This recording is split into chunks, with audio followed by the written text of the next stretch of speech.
Hey guys, welcome to MathJoy. In this video, we want to find the value of this expression. 5 minus 3 times 5 minus 3.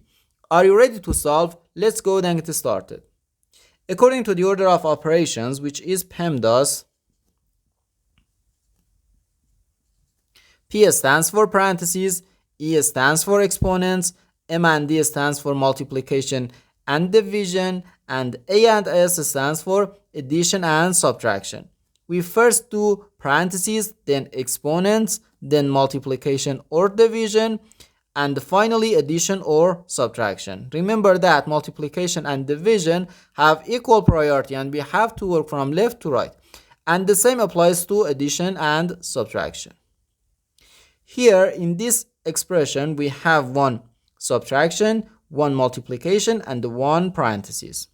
According to the PEMDAS, parentheses has higher priority than other operations. So first we have to do this parentheses. Inside this parentheses we have 5 minus 3, which equals 2. So we have 5 minus 3, then times 2. No, we have one multiplication and one subtraction. As I said, in PEMDAS, multiplication has higher priority than subtraction. So first we have to do this multiplication. 3 times 2 equals 6. So 5 minus 6, which equals negative 1. So our final answer to this problem is just negative 1.